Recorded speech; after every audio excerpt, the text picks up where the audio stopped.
a la audiencia al doctor Carlos Tájer. Ustedes saben que desde la década del 90 ha tomado un impulso, una escuela médica desarrollada fundamentalmente en Inglaterra y en Canadá, que llamamos globalmente medicina basada en la evidencia, que en la traducción al español en realidad es medicina basada en pruebas. Sackett, que fue uno de los impulsores de esta medicina basada en la evidencia o medicina basada en pruebas, dice que esta medicina es el uso consciente, explícito y juicioso de la mejor prueba como concepto o evidencia para la toma de decisiones en los pacientes individuales. Esto ha generado y se ha valorizado en los últimos tiempos y bueno, y ha hecho que la bioestadística haya crecido en nuestro conocimiento y en nuestra necesidad de saber a qué nos estamos refiriendo cuando hablamos de odds ratio, de riesgo relativo, qué es un trabajo randomizado controlado, qué es un trabajo observacional. Bueno, y para ello tenemos hoy la presencia, el que va a dirigir este módulo enormemente importante para todos nosotros, sobre todo para nuestros pacientes, yo les diría, es el doctor Carlos Tájer. El doctor Carlos Tájer es un amigo personal del director del curso, el doctor Roberto Reusi, y de quien les habla. El doctor Tájer es el director de este curso, es un excelente cardiólogo, es un discípulo directo del doctor Carlos Bertolazzi y como tal sucesor de su escuela cardiológica, ha sido presidente de la Sociedad Argentina de Cardiología, es el director del GEDIC.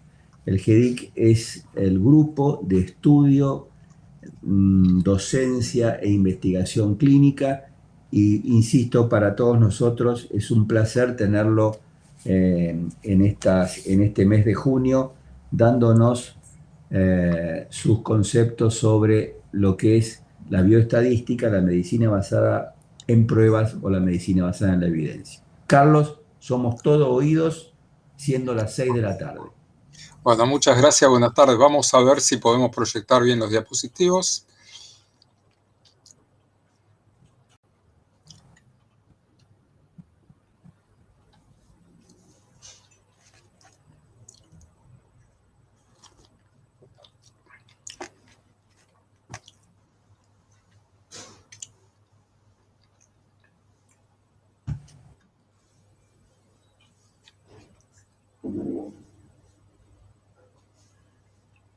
Tendría que aparecer en cualquier momento.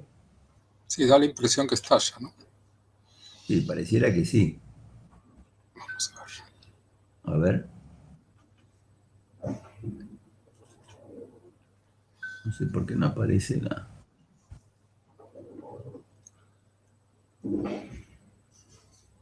Natalia, ¿podés darnos una mano? Porque está girando la...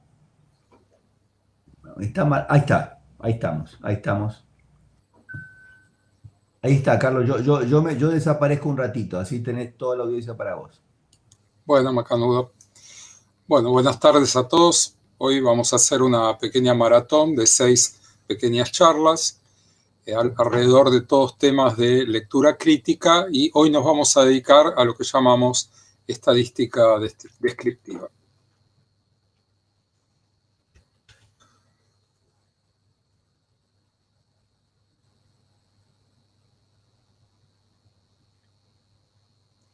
Disculpen de a poquito, que creo que nos vamos a ir poniendo cancheros con la proyección.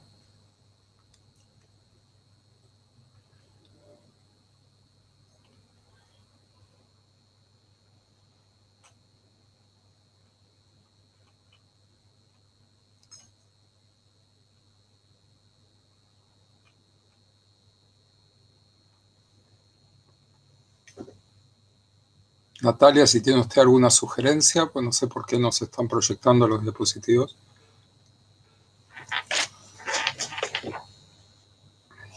Hola. Sí, dígame.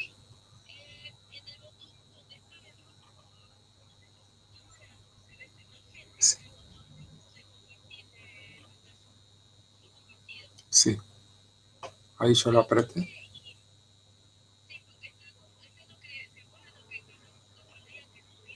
Ah, perfecto. Perfecto. Perfecto. Sí.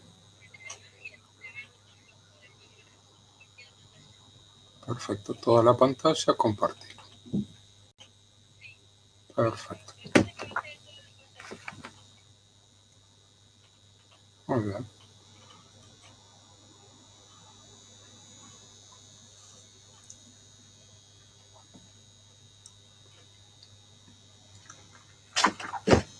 Bueno.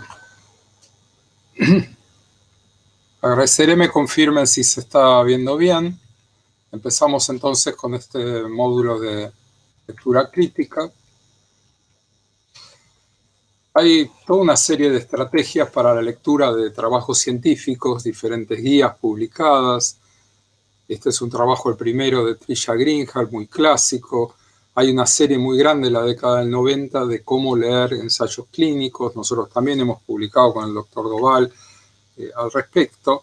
Pero esto es más o menos como, pero cuando a uno le regalan un libro que se llama Manual del Asador Argentino, es una forma de saber que uno no conoce bien, no domina bien la técnica del asado. Y la verdad que analizar ensayos clínicos o trabajos científicos es parecido al asado. No se puede sacar de la lectura, sino que requiere un conocimiento técnico y una práctica constante. Nosotros, por lo menos en el hospital, hacemos ateneos bibliográficos semanalmente y desmenuzamos o criticamos muy minuciosamente cada uno de los ensayos clínicos que en el ámbito de la cardiología se publican. Y en este sentido, la experiencia de ir discutiendo con otros colegas en diferentes instancias es fundamental.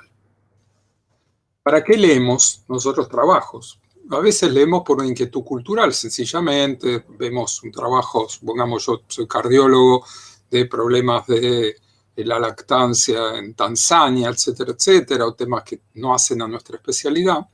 A veces buscamos trabajos desde el punto de vista asistencial, y ahí sí es interesante saber si estos datos son relevantes para mis pacientes.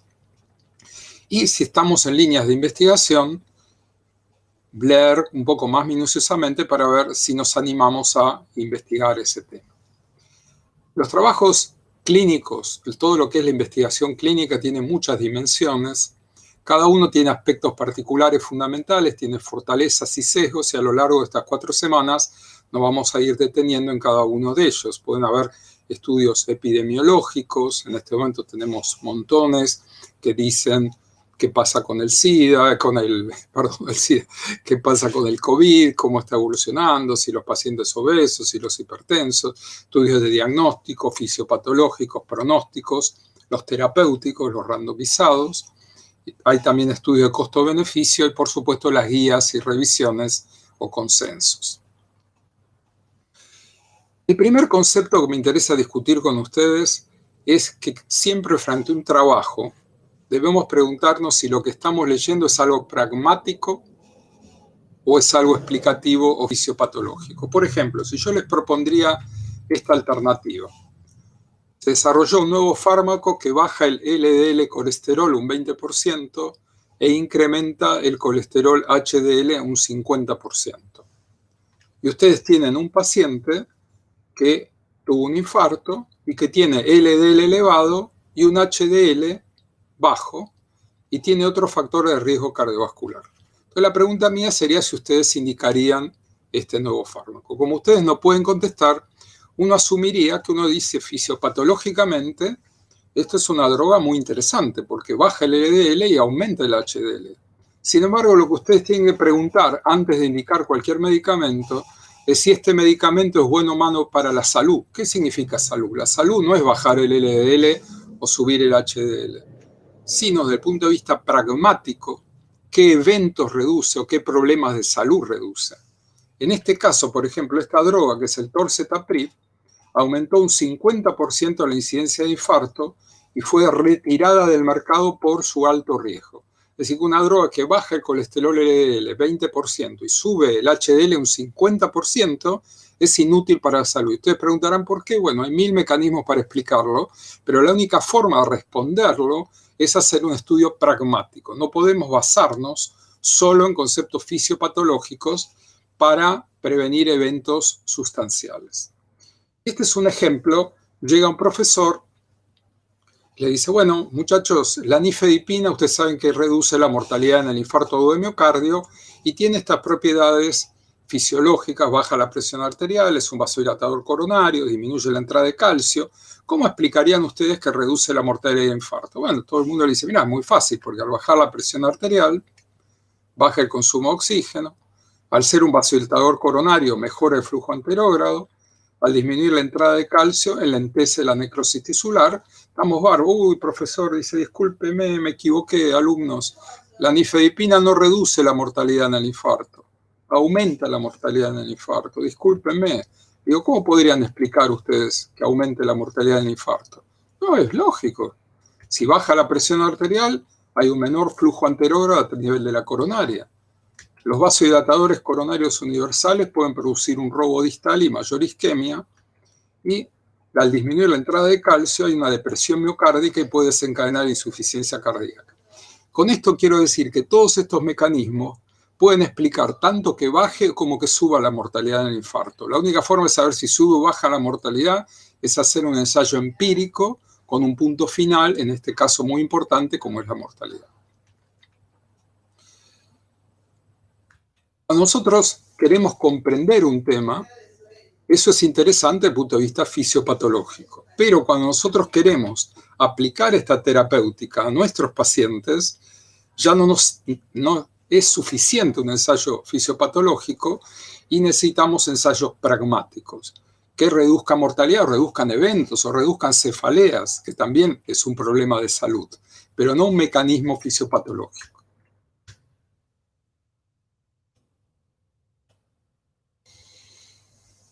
Una vez que discriminamos este tema, especialmente los estudios terapéuticos, nosotros tenemos que preguntarnos si los resultados son válidos, si son relevantes y si son aplicables, y esto lo iremos viendo. Y hay un concepto muy importante que es lo que llamamos validez del trabajo, y es el último de esta primera parte, de este primer bloque. ¿Qué sería la validez interna de un ensayo clínico? Validez interna significa que están bien elegidos los pacientes, el trabajo está bien hecho, y las conclusiones son válidas y sólidas. Hay trabajos que no tienen validez interna, que están mal diseñados y que no tienen relevancia. Pero si el trabajo está bien hecho, significa que tiene validez interna sus conclusiones, la estadística, etc. El otro concepto que es muy relevante es la validez externa. Es decir, este estudio se hizo bien, pero yo puedo reproducir este mismo ensayo en mis pacientes, lo puedo aplicar en mi caso a esta patología. El otro día discutíamos con los residentes un estudio que bajaba la presión arterial, tenía una comparación entre bajar por debajo de 140 y por debajo de 120. Y el estudio que se llama SPRINT había dado mejor para bajar la presión por debajo de 120, mejoraba el pronóstico. Pero ¿cuál era el problema? Que los pacientes eran vistos muy reiteradas oportunidades, con análisis cada 3 meses, iban corrigiendo el potasio, el sodio, porque utilizaban muchos diuréticos de combinación, etc. Es posible que la validez interna de ese ensayo es muy buena, pero que nosotros en la práctica clínica no tenemos las condiciones para verlo tan seguido a los pacientes con tanta frecuencia, con tantos análisis, con tantos controles, y aplicado ese mismo concepto podríamos generar daño. Estos serían los conceptos básicos de validez interna o externa.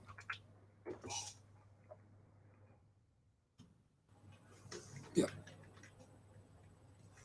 Y acá termino este primer bloque. No sé si ustedes quieren hacer alguna pregunta de este primer bloque.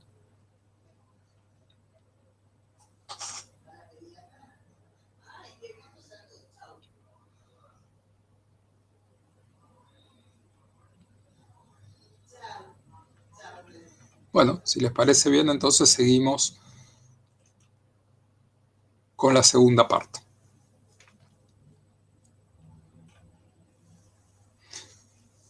Como comentaba recién el doctor Mercado, nosotros vamos a dedicar todo este mes a temas de estadística. Y quisiera que nos pongamos de acuerdo a entender qué es la estadística, por qué necesitamos usar estadística y cuándo necesitamos usar estadística. Y vamos a dar un ejemplo de un prepago que se llama Solo Sanos, el ideal de una medicina prepaga, que tiene 100.000 afiliados y tuvo un evento de un paciente con tétanos. Entonces, la gente del prepago dice, la verdad que estoy preocupado, quisiera saber qué porcentaje de personas tienen dada la vacuna antitetánica en los últimos 10 años. ¿Cuál sería la forma de averiguar cuánta gente tiene dada esta vacuna? Tenemos dos métodos. Un método son 100.000 afiliados, llamar por teléfono a los 100.000 afiliados, preguntarles si están vacunados y obtendríamos este resultado. 23.704 de los 100.000 están vacunados. Claro que el dueño del prepago me dice, mira, la verdad que hacer 100.000 llamados telefónicos va a llevar meses. ¿No podemos hacerlo de otra manera, más económico? Y dice, sí, no hay ningún inconveniente. Esto que hicimos de llamar a todo el mundo es lo que se llama un censo. En realidad, tenemos un porcentaje exacto del 23,7%.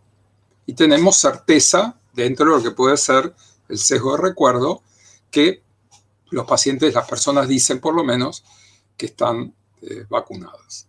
Ahora, yo podría decirle, vaya, vamos a hacer una cosa más sencilla, podemos llamar a 1.000 afiliados. Entonces ya hacemos una muestra, como sería una muestra de intención de voto a un candidato, y me da que hay 245 vacunados. Entonces, le aplico una estadística. Yo acá no aplico ninguna estadística porque tengo un censo, tengo una población total. Entonces yo digo, mira, a mí me dio 24,5, está bastante cercano, pero no es exactamente igual. Entonces me dice, bueno, decime qué margen de confiabilidad tenés vos en estos datos para los 100.000 afiliados. Le digo, bueno, mira, con un error del 10% está entre 22 y 26.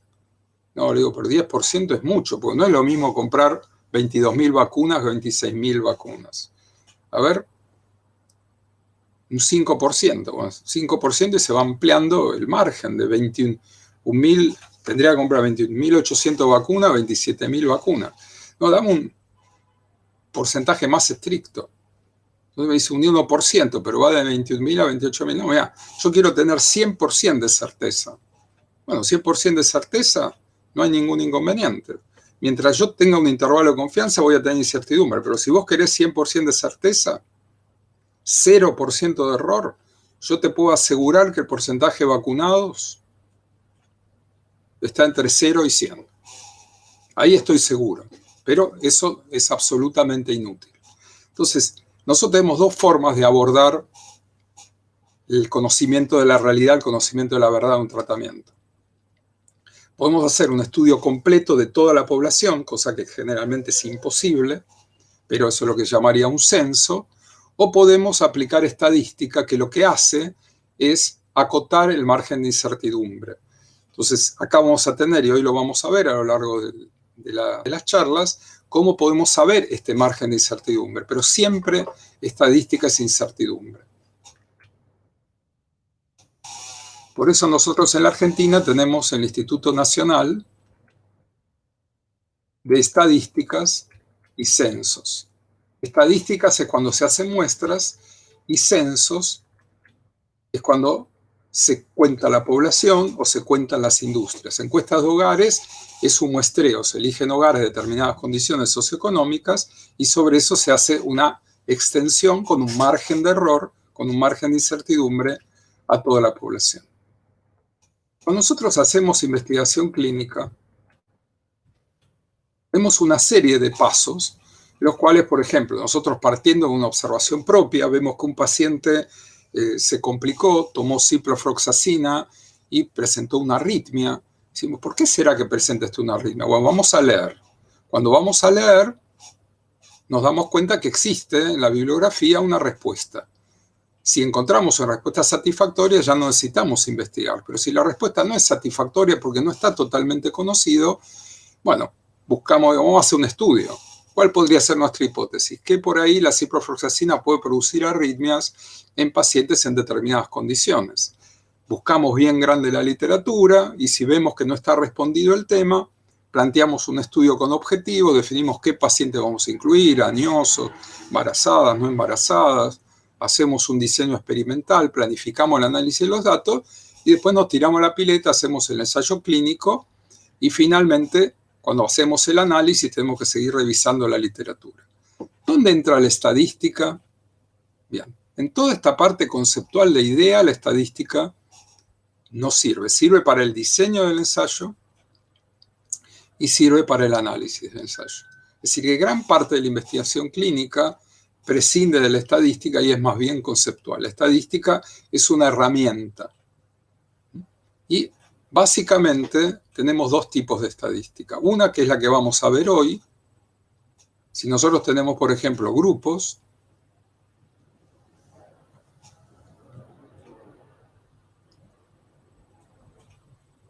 podemos describir cómo es cada uno de los grupos. O si tenemos intención de comparar, hacemos lo que se llama estadística comparativa o estadística inferencial. La semana que viene vamos a ver por qué se llama estadística inferencial. Esto se refiere a inferir hipótesis. Vamos a tener una hipótesis que los grupos son distintos, son iguales, y sobre la base de los resultados vamos a aceptar o rechazar las hipótesis que nos planteamos.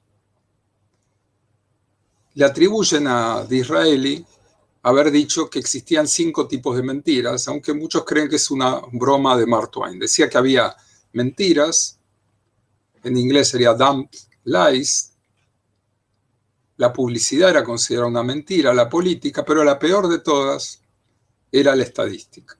Así que la estadística puede ser falseada, puede ser modificada, puede ser manipulada, y muchos lo consideran, como siempre se dice, ¿no es cierto? Si alguien tiene un pan y el otro un pollo, en promedio tienen entre los dos medio pan y medio pollo, pero esta no es la realidad. Cuando usted tiene un problema estadístico frente a un trabajo, lo peor que pueden hacer es no leer. Usted tiene que leer y ver qué dicen los libros sobre eso. Exprimirse la cabeza no sirve para nada, hace entrar en desesperación y siempre tienen la alternativa de buscar un experto.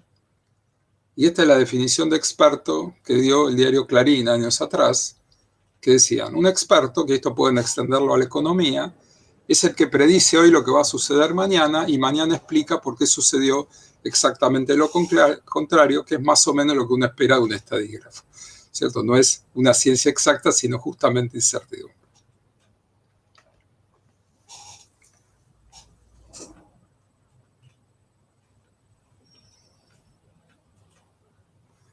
Bueno, ¿alguna pregunta sobre este tema de qué es la estadística?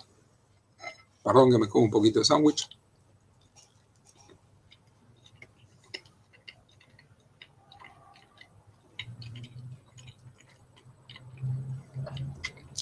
¿Vamos bien así? ¿Ustedes me escuchan bien? Jorge, ¿está todo bien?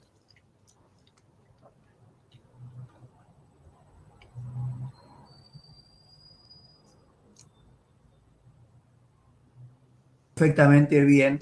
Las preguntas habitualmente las habilitamos al final para que vos tengas la tranquilidad de expresarte bien y después los chicos tienen habilitado el chat al final para hacerte las preguntas. ¿Al final de todo? Al final de lo que, o cuando vos digas, Natalia deja entrar el chat con las preguntas. Bueno, yo hasta ahora no, bueno, si no se habilitó no importa,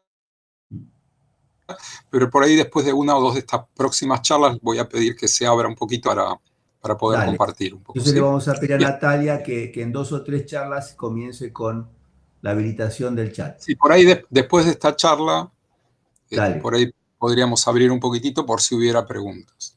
Natalia, después de esta charla entonces lo habilita. Bárbaro. Bien. Esta tercera charla se va a referir a nomenclatura. Es decir, lo que vamos a hacer es repasar el lenguaje que vamos a utilizar para definir a los diferentes ensayos clínicos sobre la base de un ejemplo. Como decía antes Jorge Mercado, hoy en día nosotros tenemos una cultura que le da mucha relevancia a la medicina basada en la evidencia. Cada vez que nosotros vamos a tomar una decisión tenemos criterios. Uno de los criterios, que es un criterio clásico, es el criterio de autoridad, es decir, la persona que tiene más experiencia. Hay un criterio empírico, digamos, sobre la base de mi experiencia, nuestra experiencia, hacemos esto o el otro. el criterio fisiopatológico que habíamos comentado, que una droga resuelve la fisiopatología, pero siempre, como hemos visto recién en el ejemplo de la nifedipina, la fisiopatología es muy compleja y puede explicar diferentes cosas. Tenemos conceptos basados en ensayos clínicos pequeños, en general lo que hacen es generar hipótesis, y ya vamos a lo que confirma o consolida la medicina basada en la evidencia. La medicina basada en la evidencia surgió en la década del 80 porque también en la década del 80 surgieron ensayos de grandes dimensiones que empezaron a responder diferentes problemas clínicos relevantes.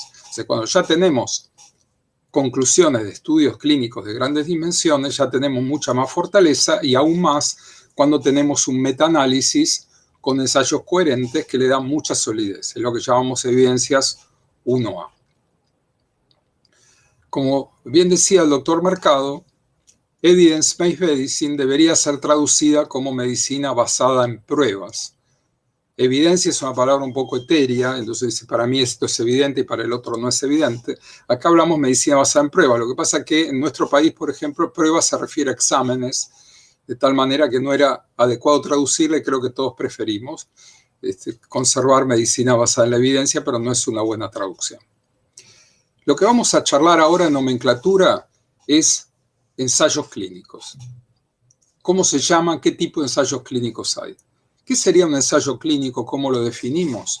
Es una experiencia planificada que involucra pacientes y está diseñada para dilucidar un determinado conocimiento. ¿Qué tipo de conocimiento?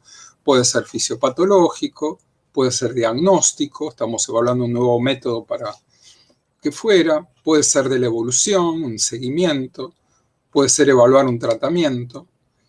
Todo lo que nosotros hacemos en ensayos clínicos es para conocer algo que sería más apropiado para pacientes futuros que tienen una determinada condición. ¿Cómo se genera un ensayo clínico? Nosotros hacemos en nuestro curso de metodología talleres de ideas. Y esto es muy importante. ¿Por qué? Porque todos tenemos ocurrencia. Vemos un paciente y dice, ¿no será que podemos hacer esto, podemos hacer el otro? Para pasar de una ocurrencia a una idea, se necesita trabajar mucho. Leer la bibliografía, discutir con otras personas, tratar de formularlo como una hipótesis. Pero una idea de investigación generalmente son 2 renglones. Yo quiero saber si determinada, por ejemplo, la vitamina D es buena o mala para el COVID. Esa sería mi duda. Después empiezo a trabajar en el propósito del estudio, los objetivos, qué pacientes voy a incluir, cómo va a ser el tratamiento, cómo voy a evaluar el resultado, los criterios de eficacia, lo que se llama en inglés endpoint o puntos finales. Y ahí ya se empieza a complicar. Hasta ahora pasamos de una servilleta de 2 renglones a 1 o 2 páginas, y ahora ya para establecer requisitos científicos, a qué le vamos a llamar evento, a qué le vamos a llamar internación, qué criterios, cómo vamos a medir la glucemia, etcétera, cómo vamos a calcular la muestra, es el protocolo escrito y después ya viene el trabajo de tirarse a la pileta, análisis, conclusiones y por supuesto la publicación. ¿Qué tipo de ensayos clínicos nosotros podemos abordar con los pacientes? Tenemos básicamente 2 diferentes formas. Una que es observacional y otra que es lo que llamamos experimental o de intervención. Observacional, donde en teoría nosotros observamos sin actuar. A veces el solo hecho de observar cambia la forma como las personas hacen cosas y hay que tener mucho cuidado en el diseño. Los estudios, a su vez, pueden ser lo que llamamos prospectivo y retrospectivo. Ustedes van a ver que esta palabra se usa mucho, pero se usa para diferentes cosas. Entonces hay diferentes cosas que pueden ser prospectivas y diferentes cosas que pueden ser retrospectivas. Por ejemplo, la recolección de datos. Si nosotros coleccionamos todos los datos en una historia clínica electrónica rigurosa por años, eso sería una recolección prospectiva. Lo contrario es que falta 2 semanas para el congreso y uno llama al residente y dice, che, ¿por qué no vas a ver las historias clínicas, a ver los últimos 20 pacientes con COVID, cómo le fue, etcétera? Que es el retrospectivo y generalmente cuando vamos a buscar los datos faltan la mitad de los datos, nadie sabe cuánto pesaba el paciente, qué estatura tenía, etcétera, etcétera. Así que la recolección de datos retrospectiva es siempre más débil que la recolección rigurosa o prospectiva. Otra forma, cuando uno analiza ensayos clínicos, es lo que se llaman las hipótesis, las definiciones prospectivas o retrospectivas. Por ejemplo, yo digo, yo voy a evaluar esta droga para ver si cura la determinada patología. ¿Y en qué pacientes? Si en diabéticos, por ejemplo. Bien, entonces una forma, yo defino eso en forma prospectiva. Ahora, puede ocurrir que cuando termina el estudio yo miro y veo que en los diabéticos no funcionó tan bien, pero funcionó en los no diabéticos y funcionó en las personas que tenían antecedentes de disfunción renal. Bueno, pero yo no lo diseñé eso prospectivamente. Entonces, cuando yo analizo por subgrupos retrospectivos, eso genera hipótesis. Esa hipótesis yo tengo que volver a evaluarla en un ensayo clínico, no es una conclusión definitiva. Es un punto final de un ensayo, es lo que llamamos criterio de valoración, que es lo que utilizamos para evaluar la eficacia de una intervención. Es decir, hoy en día se utiliza mucho lo que llamamos criterios combinados. Por ejemplo, en cardiología en insuficiencia cardíaca se utiliza un criterio combinado que es internación o muerte cardiovascular. Entonces, si prevenimos internación y muerte cardiovascular en forma combinada, ese va a ser el resultado que va a definir si la droga es buena o mala. Criterio de valoración o punto final. Y en el lenguaje se suele utilizar esto de puntos finales secundarios. Nuestro principal punto final es internación y mortalidad, pero después vamos a ver la internación, vamos a ver la mortalidad, vamos a ver la necesidad de aumentar las drogas, vamos a ver otros aspectos y siempre los eventos secundarios. Estamos en estudios observacionales y cuando nosotros queremos hacer un estudio observacional para conocer un determinado tema, podemos hacer estudios en un solo momento. Por ejemplo, hacer un corte transversal. Un corte transversal es en un determinado momento, yo recolecto toda, puede ser una internación, toda la información y el seguimiento desde que se internó hasta que se dio de alta o falleció. Otra forma son los estudios longitudinales.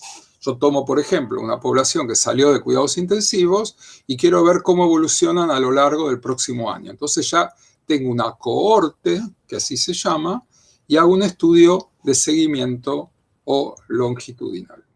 A veces podemos hacer cortes transversales a lo largo del tiempo que nos permiten inferencias longitudinales. ¿Qué sería esto, por ejemplo? Yo analizo la mortalidad de las neumonías en terapia intensiva en el año 2000, 2001, 2002 y 2003. Los pacientes que fallecen obviamente son distintos, no es un seguimiento longitudinal, pero yo puedo ver que en el año 2001 la mortalidad era 7%, en el año 2002 era 6%, 5 y 4, es decir, bueno, está mejorando la mortalidad. Entonces yo puedo tener una inferencia de lo que va a ocurrir a lo largo del tiempo, ¿no? Infecciones intrahospitalarias, etc. Y vamos a tratar de jugar con una pregunta general y ver qué ensayos me pueden a mí contestar esta pregunta y cómo transformarla en cada uno de los casos en una pregunta de investigación. Por ejemplo, ya que estamos en la era del COVID, hay todo un debate sobre si existe una interacción entre los niveles de vitamina D y la posibilidad de enfermarse o complicarse por COVID. Así planteada, es una pregunta muy general, ¿no?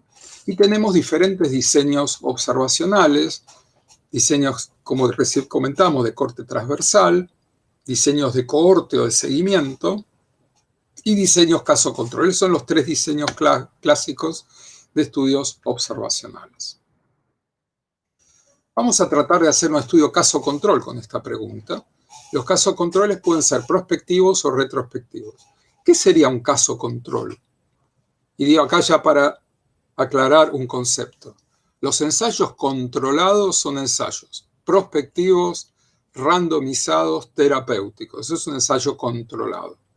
Esto es un estudio observacional, caso y control. ¿Qué es un caso? Un paciente con una determinada enfermedad. Por ejemplo, en esta circunstancia, nuestros casos serían los pacientes con COVID.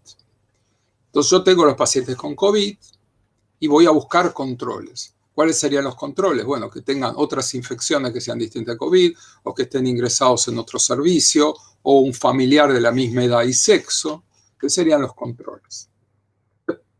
fácil, por ejemplo, hacer estudios de caso control retrospectivos. Aparece un brote epidémico, hay un montón de gente que tiene vómitos, y entonces vamos a analizar qué comieron para tratar de definir a ver cuál es el motivo. Y vemos esta gente que estuvo en ese contexto, que comió, y buscamos un grupo control, la misma edad, otra gente que no comió, a ver si también tuvieron ese mismo problema. O a veces podemos hacer estudios prospectivos. Por ejemplo, nosotros podemos ver si los chicos que ingresan con neumopatías tienen un peso reducido. ¿Y cómo sabemos eso? Bueno, vemos los infantes que ingresan con neumonía y lo comparamos con controles relativamente sanos de la misma edad y vemos qué peso tienen. Entonces, ¿cómo sería un caso control, por ejemplo, en este caso de vitamina D y coronavirus? Por ejemplo, podría yo tomar 50 pacientes que ingresen con coronavirus confirmado o que tengan coronavirus confirmado, que no hayan ingresado, y elijo 50 controles. ¿Cómo elegiría un control? Bueno, más o menos la misma edad, la misma sexo, si puede ser en el mismo barrio. ¿Y qué hago? Comparo los niveles de sangre en vitamina D. Entonces, ¿qué voy a responder acá? Yo lo que voy a ver es cuál es el nivel en sangre que tienen los pacientes que tienen coronavirus confirmado versus controles. Esa va a ser mi pregunta. Entonces, acá tengo que ver cómo sería la pregunta de investigación acá. La pregunta de investigación es, ¿el nivel de vitamina D en sangre es diferente en casos con COVID-19 que en controles sanos? Ustedes estarán de acuerdo conmigo, aunque no lo pueden manifestar, que este diseño contesta esta pregunta. Si yo me pregunto si el nivel de vitamina D en sangre es diferente en casos con COVID que en controles sanos, y tengo este diseño, voy a poder contestar esa pregunta. Muy bien. Siempre en todos los estudios se utiliza la palabra sesgos, ya que estamos hablando de nomenclatura, o en inglés se llama bias, que son aspectos que enturbian la interpretación de los datos y la capacidad de contestar la pregunta de investigación. Por ejemplo, si nosotros no elegimos bien los controles, podríamos estar sesgando el resultado.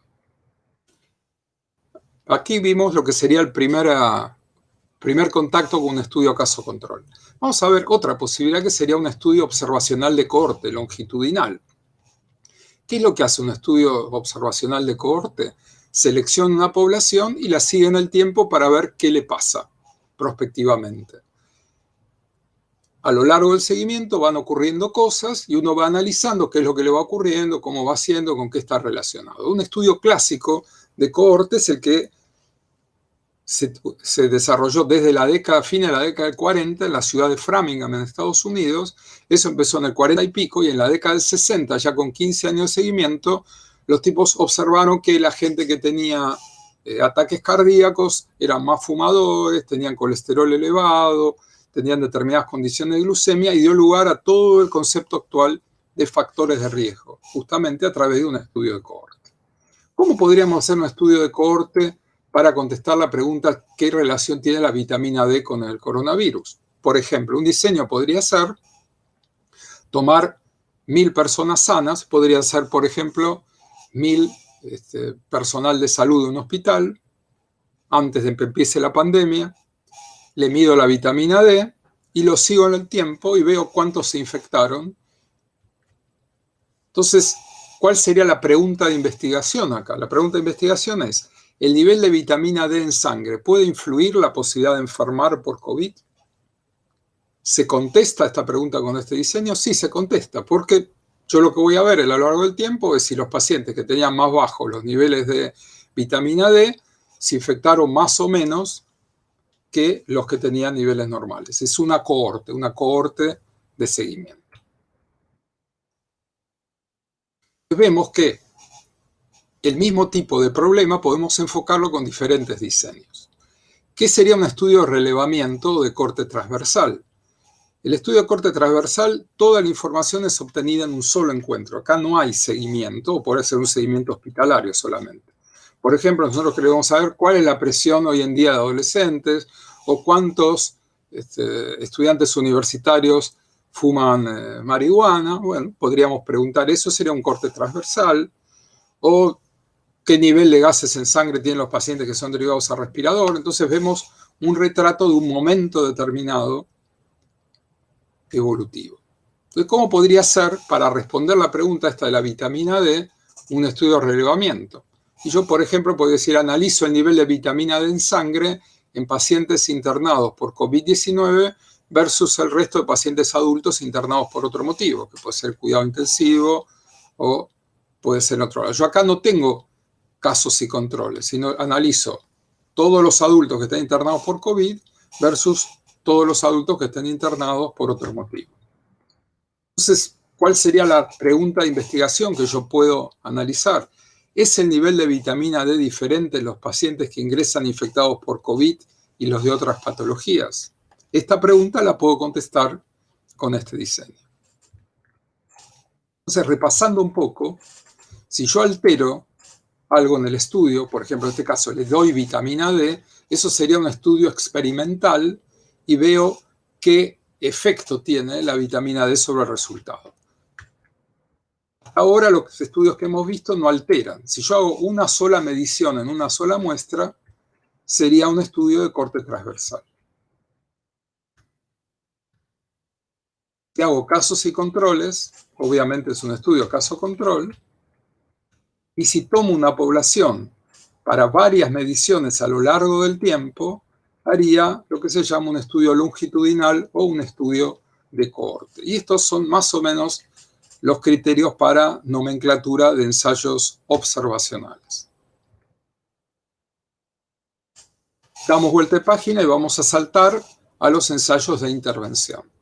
Los ensayos de intervención o experimentales se van a ir dividiendo de acuerdo a la presencia o ausencia de un grupo control. Hay ensayos de intervención no controlados, que en general es muy común que se presenten en los congresos, que son casuísticas. Entonces, ¿qué dice? Bueno, presento mi experiencia con cirugía de cadera con la prótesis tal o mi experiencia con el tratamiento en pacientes asmáticos con corticoides a lo largo del tiempo. ¿Con qué lo estoy comparando? Con nada. Estoy haciendo una descripción de mi casuística y puedo intentar compararlo con un antecedente histórico, con alguna otra cosa, o con otro hospital que lo trata de otra manera, pero no tiene tanto impacto como lo que llamamos estudios controlados. Entonces dijimos, puede haber ensayos no controlados, estudios de casuística, o ensayos controlados. Los ensayos controlados, hay dos formas de hacerlo. El ensayo habitual, que ustedes más conocen, es el ensayo de grupos paralelos. ¿Qué significa? Que a un grupo le doy un tratamiento y a otro grupo le doy otro. Supongamos en el caso anterior, a un grupo le doy vitamina D y al otro placebo. Eso es un ensayo controlado de grupos paralelos o de grupos independientes. Hay otro diseño que es el propio individuo como control, donde la misma persona recibe todos los tratamientos. Un ejemplo, por ejemplo, si hacemos un estudio de insomnio. Entonces, dividimos a los pacientes, supongamos que querramos estudiar dos hipnóticos distintos.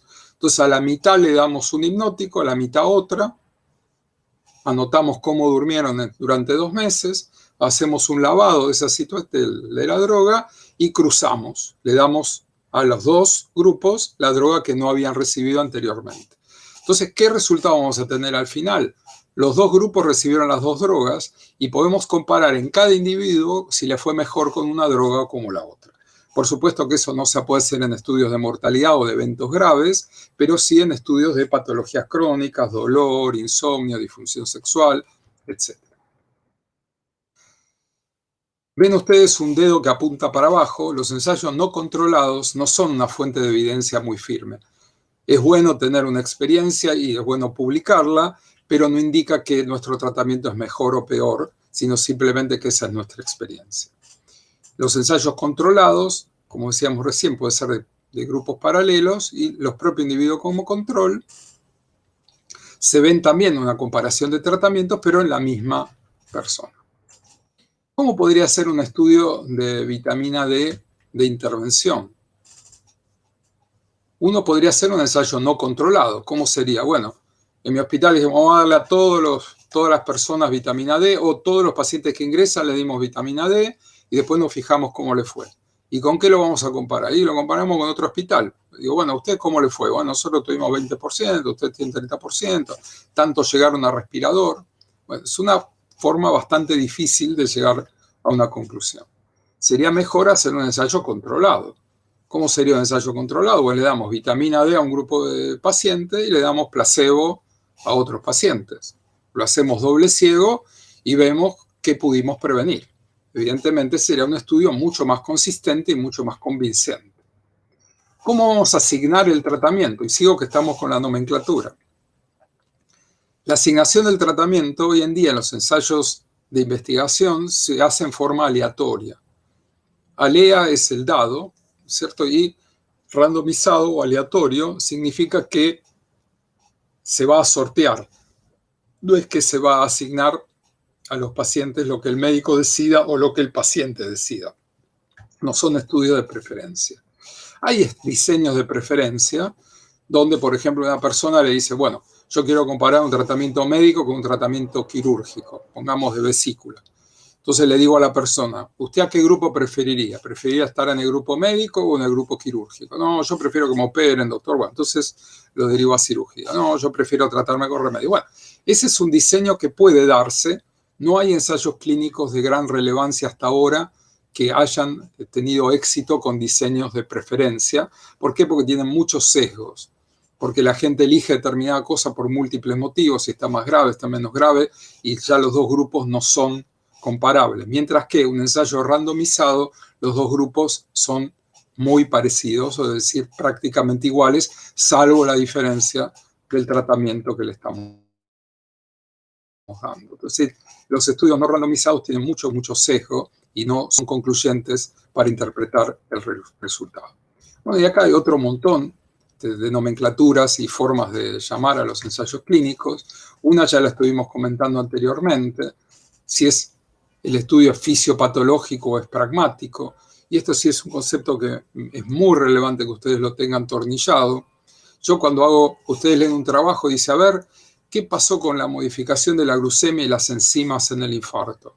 Bueno, al bajar la glucemia hubo menos liberación de enzimas. Parecería ser bueno, pero por ahí bajando la glucemia, los pacientes hacen más hipoglucemia y finalmente terminan. Bueno, yo sé que esto es fisiopatológico, pero no sé qué efecto tiene sobre la salud. Y ese es el punto relevante. O, por ejemplo, quiero usar una infusión de determinado fármaco para ver cómo cambia el volumen minuto en el shock. Eso es fisiopatológico. Mientras que pragmático sería si yo bajo el azúcar, si tiene menos complicaciones el infarto, sobre las complicaciones, sobre los días de internación, todo lo que sea relevante para la salud clínica. ¿Cómo sería entonces este estudio hipotético que estamos haciendo de vitamina D en forma randomizada y controlada? Podríamos hacer un diseño fisiopatológico. Tenemos un grupo chico, le damos vitamina D a un grupo, al otro no, doble ciego, y vemos qué efecto tiene sobre la actividad inflamatoria, el recuento de leucocitos, la saturación de oxígeno, cómo evolucionan. Bien, eso sería fisiopatológico. O podemos evaluar criterios clínicos, necesidad de internación, neumonía grave, mortalidad. Eso sería un estudio pragmático, qué impacto tiene sobre la salud de los pacientes la vitamina D.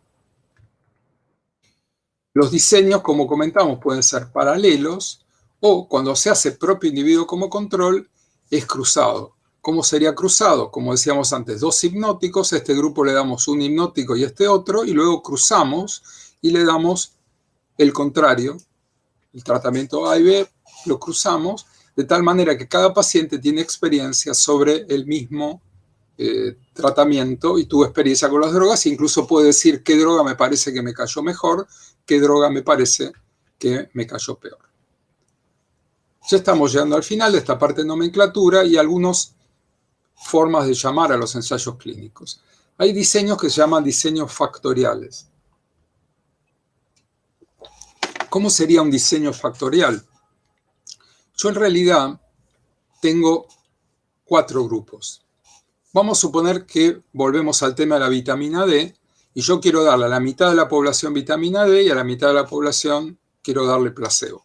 Pero resulta que la vitamina D, hay muchos laboratorios que la tienen, no tiene patente y no consigo fondos para hacer un estudio de vitamina D. Pero sí hay un grupo que está evaluando una droga una droga biológica, una droga que modifica un inmunomodulador, y y me dice, bueno, yo quiero hacer un estudio con inmunomodulación. Bueno, ¿qué hacemos?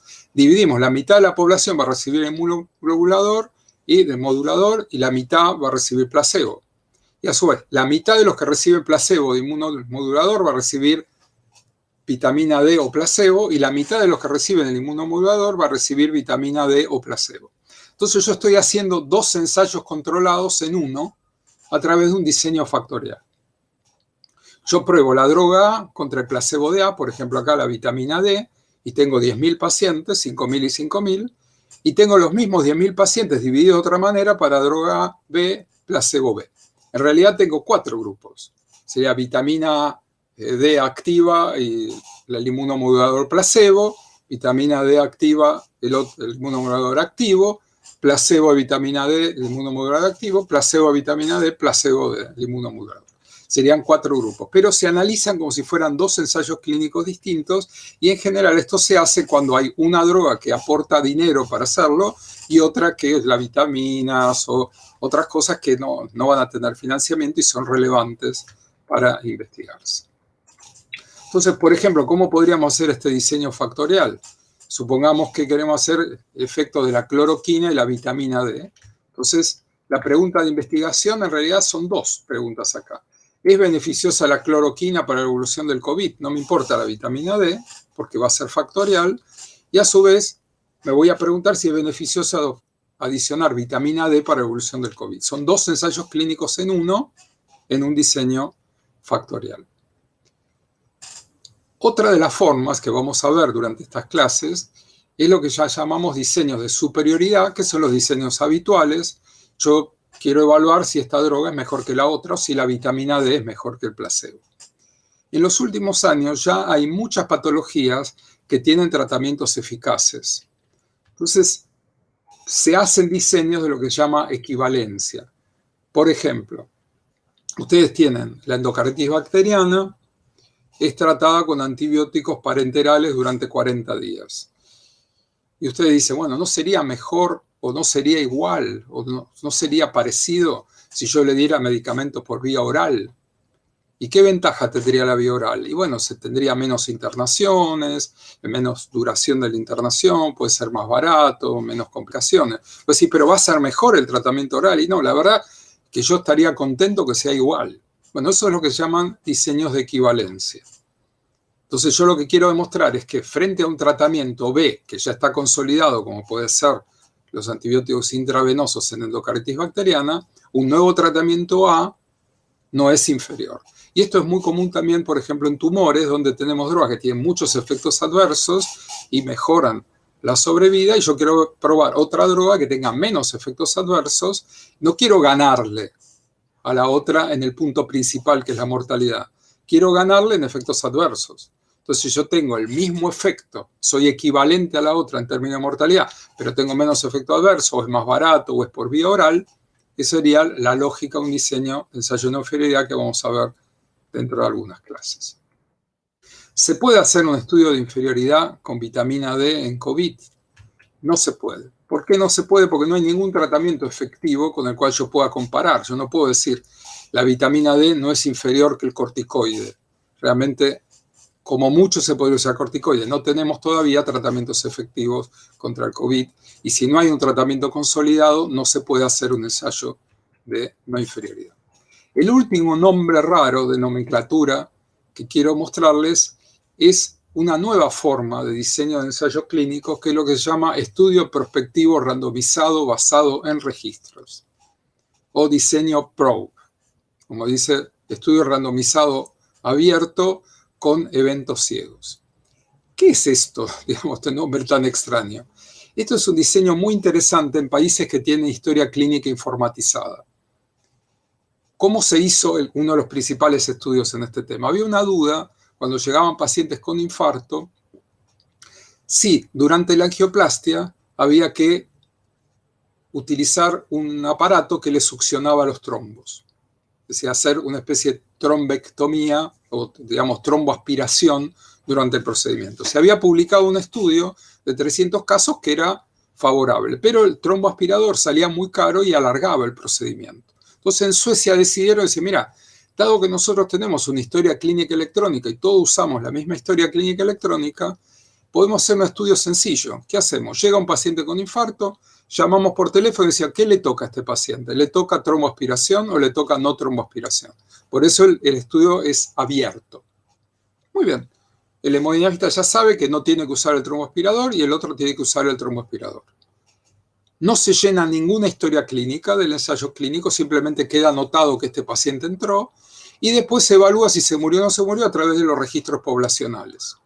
Por eso el evento es ciego, porque el que va a evaluar el evento no va a tener en cuenta ni va a saber cuál es digamos, el tratamiento. Esto es muy válido para eventos duros, dado que es un estudio abierto. Siempre que es abierto hay un condicionamiento, porque uno ya sabe que le da una droga y uno puede interpretar cómo evoluciona o no, pero que se muere o no se muere, nadie se va a confundir.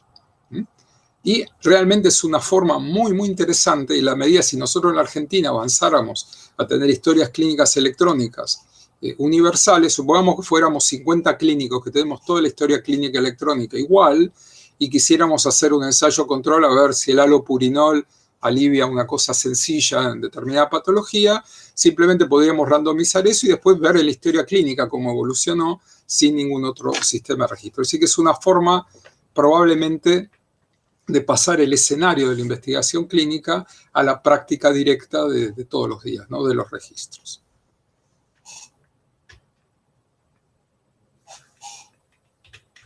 Bueno, aquí terminamos este tema de la nomenclatura. Me gustaría, si pueden